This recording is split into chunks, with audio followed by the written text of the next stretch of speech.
شروع اللہ کا نام لے کر جو بڑا مہربان نہایت رحم والا ہے۔ یاسین، قسم ہے قرآن کی جو حکمت سے بھرا ہوا ہے۔ اے محمد صلی اللہ علیہ وآلہ وسلم، بے شک تم پیغمبروں میں سے ہو، سیدھے رستے پر ہو۔ یہ قرآن غالب و مہربان کا نازل کیا ہوا ہے تاکہ تم ان لوگوں کو جن کے باپ دادا کو خبردار نہیں کیا گیا تھا خبردار کر دو کہ وہ غفلت میں پڑے ہوئے ہیں۔ ان میں سے اکثر پر اللہ کی بات پوری ہو چکی ہے تو وہ ایمان نہیں لائیں گے۔ ہم نے ان کی گردنوں میں طوق ڈال رکھے ہیں اور وہ ٹھوڑیوں تک پھنسے ہوئے ہیں، تو ان کی گردنیں اکڑی ہوئی ہیں، اور ہم نے ان کے آگے بھی دیوار بنا دی اور ان کے پیچھے بھی، پھر ان پر پردہ ڈال دیا تو یہ دیکھ نہیں سکتے۔ اور تم ان کو خبردار کرو یا نہ کرو، ان کے لیے برابر ہے، یہ ایمان نہیں لائیں گے۔ تم تو صرف اس شخص کو خبردار کر سکتے ہو جو اس نصیحت یعنی قرآن کی پیروی کرے اور رحمان سے غائبانہ ڈرے، سو اس کو مغفرت اور بڑے ثواب کی بشارت سنا دو۔ بے شک ہم مردوں کو زندہ کریں گے، اور جو کچھ وہ آگے بھیج چکے اور جو ان کے نشان پیچھے رہ گئے ہم ان کو قلم بند کر لیتے ہیں، اور ہر چیز کو ہم نے کتاب روشن یعنی لوح محفوظ میں لکھ رکھا ہے۔ اور ان سے گاؤں والوں کا قصہ بیان کرو جب ان کے پاس پیغمبر آئے، یعنی جب ہم نے ان کی طرف 2 پیغمبر بھیجے تو انہوں نے ان کو جھٹلایا، پھر ہم نے تیسرے سے تقویت دی تو انہوں نے کہا کہ ہم تمہاری طرف پیغمبر ہو کر آئے ہیں۔ وہ بولے کہ تم اور کچھ نہیں مگر ہماری طرح کے آدمی ہو، اور رحمان نے کوئی چیز بھی نازل نہیں کی، تم محض جھوٹ بولتے ہو۔ انہوں نے کہا کہ ہمارا پروردگار جانتا ہے کہ ہم تمہاری طرف پیغام دے کر بھیجے گئے ہیں، اور ہمارے ذمے تو صاف صاف پیغام پہنچا دینا ہے اور بس۔ وہ بولے کہ ہم تم کو اپنے لیے منحوس سمجھتے ہیں، اگر تم باز نہ آؤ گے تو ہم تمہیں سنسار کر دیں گے اور تم کو ہم سے دکھ دینے والا عذاب پہنچے گا۔ انہوں نے کہا کہ تمہاری نحوست تمہارے ساتھ ہے، کیا اس لیے کہ تم کو نصیحت کی گئی؟ نہیں، بلکہ تم ایسے لوگ ہو جو حد سے تجاوز کر گئے ہو۔ اور شہر کے پرلے کنارے سے ایک آدمی دوڑتا ہوا آیا، کہنے لگا کہ اے میری قوم، پیغمبروں کے پیچھے چلو، ایسوں کے جو تم سے صلہ نہیں مانگتے اور وہ سیدھے رستے پر ہیں۔ اور میں کیوں اس ذات کی پرستش نہ کروں جس نے مجھے پیدا کیا اور اسی کی طرف تم کو لوٹ کر جانا ہے؟ کیا میں اس کو چھوڑ کر اوروں کو معبود بناؤں کہ اگر رحمان مجھے نقصان پہنچانا چاہے تو ان کی سفارش مجھے کچھ بھی فائدہ نہ دے سکے اور نہ وہ مجھے چھڑا ہی سکیں؟ تب تو میں کھلی گمراہی میں پڑ گیا۔ میں تو تمہارے پروردگار پر ایمان لایا ہوں، سو میری بات سن رکھو۔ حکم ہوا کہ بہشت میں داخل ہو جا۔ بولا کاش میری قوم کو پتا چل جائے کہ میرے رب نے مجھے بخش دیا اور مجھے عزت والوں میں شامل کیا، اور ہم نے اس کے بعد اس کی قوم پر کوئی لشکر نہیں اتارا اور نہ ہم اتارنے والے تھے۔ وہ تو صرف ایک چنگھاڑ تھی، سو وہ اس سے ناگہاں بجھ کر رہ گئے۔ بندوں پر افسوس کہ ان کے پاس جب کوئی پیغمبر آتا تو وہ اس سے تمسخر ضرور کرتے۔ کیا انہوں نے نہیں دیکھا کہ ہم نے ان سے پہلے بہت سے لوگوں کو ہلاک کر دیا تھا؟ اب وہ ان کی طرف لوٹ کر نہیں آئیں گے، اور سب کے سب ہمارے روبرو حاضر کیے جائیں گے۔ اور ایک نشانی ان کے لیے زمین مردہ ہے کہ ہم نے اس کو زندہ کیا اور اس میں سے اناج اگایا، پھر یہ اس میں سے کھاتے ہیں، اور اس میں کھجوروں اور انگوروں کے باغ پیدا کیے اور اس میں چشمے جاری کر دیے تاکہ یہ ان باغوں کے پھل کھائیں، اور ان کے ہاتھوں نے تو ان کو نہیں بنایا، تو پھر کیا یہ شکر نہیں کرتے؟ وہ ذات پاک ہے جس نے زمین کی نباتات کے اور خود ان کے اور جن چیزوں کی ان کو خبر نہیں سب کے جوڑے بنائے۔ اور ایک نشانی ان کے لیے رات ہے کہ اس پر سے ہم دن کو کھینچ لیتے ہیں تو اسی وقت ان پر اندھیرا چھا جاتا ہے، اور سورج اپنے مقرر راستے پر چلتا رہتا ہے۔ یہ اس غالب و دانا کا مقرر کیا ہوا اندازہ ہے۔ اور چاند کی بھی ہم نے منزلیں مقرر کر دی، یہاں تک کہ گھٹتے گھٹتے کھجور کی پرانی شاخ کی طرح ہو جاتا ہے۔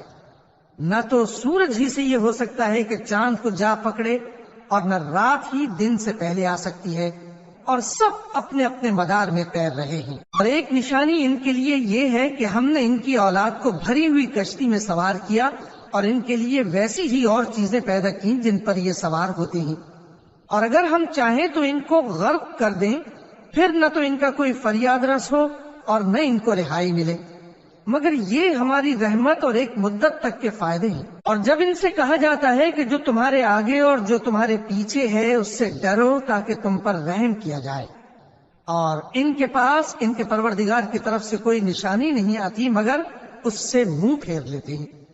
اور جب ان سے کہا جاتا ہے کہ جو رزق اللہ نے تم کو دیا ہے اس میں سے خرچ کرو، تو کافر مومنوں کے متعلق کہتے ہیں کہ بھلا ہم ان لوگوں کو کھانا کھلائیں جن کو اگر اللہ چاہتا تو خود کھلا دیتا، تم تو کھلی گمراہی میں ہو۔ اور کہتے ہیں اگر تم سچ کہتے ہو تو بتاؤ یہ وعدہ کب پورا ہوگا؟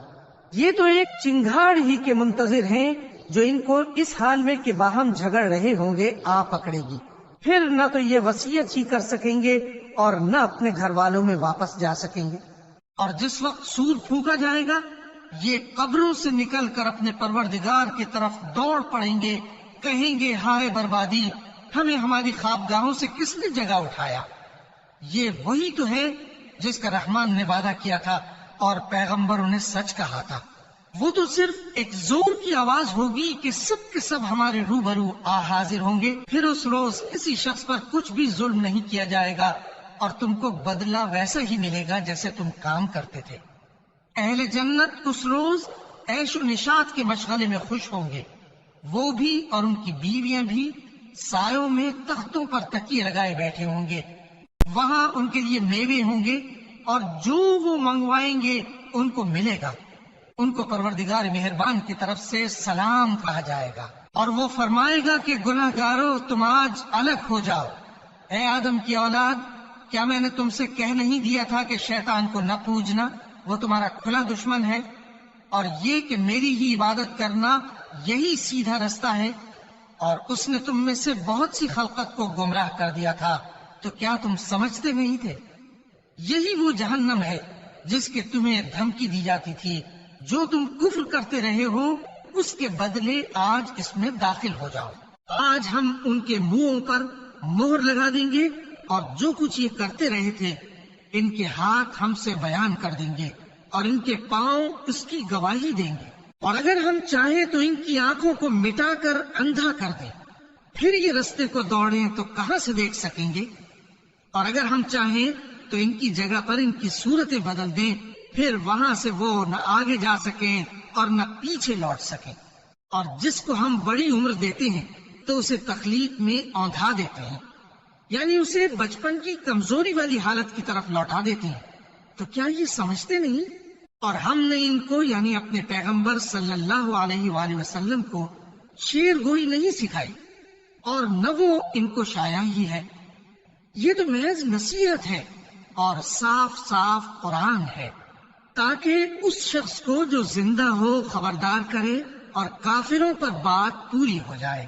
کیا انہوں نے نہیں دیکھا کہ جو چیزیں ہم نے اپنے ہاتھوں سے بنائیں ان میں سے ہم نے ان کے لیے مویشی پیدا کر دیے اور یہ ان کے مالک ہیں، اور ان کو ان کے قابو میں کر دیا تو کوئی تو ان میں سے ان کی سواری ہے اور کسی کو یہ کھاتے ہیں، اور ان میں ان کے لیے اور فائدے اور پینے کی چیزیں ہیں، تو کیا یہ شکر نہیں کرتے؟ اور انہوں نے اللہ کے سوا اور معبود بنا لیے ہیں کہ شاید ان سے ان کو مدد پہنچے، مگر وہ ان کی مدد کی ہرگز طاقت نہیں رکھتے، اور وہ ان کی فوج بنا کر حاضر کیے جائیں گے تو ان کی باتیں تمہیں غمناک نہ کر دیں۔ یہ جو کچھ چھپاتے اور جو کچھ ظاہر کرتے ہیں ہمیں سب معلوم ہے۔ کیا انسان نے نہیں دیکھا کہ ہم نے اس کو نطفے سے پیدا کیا، پھر وہ تڑاک پڑاک جھگڑنے لگا اور ہمارے بارے میں مثالیں بیان کرنے لگا اور اپنی پیدائش کو بھول گیا، کہنے لگا کہ جب ہڈیاں بوسیدہ ہو جائیں گی تو ان کو کون زندہ کرے گا؟ کہہ دو کہ ان کو وہ زندہ کرے گا جس نے ان کو پہلی بار پیدا کیا تھا، اور وہ ہر طرح کی تخلیق کو جانتا ہے، وہی جس نے تمہارے لیے سبز درخت سے آگ پیدا کی، پھر تم اس کی ٹہنیوں کو رگڑ کر ان سے آگ نکالتے ہو۔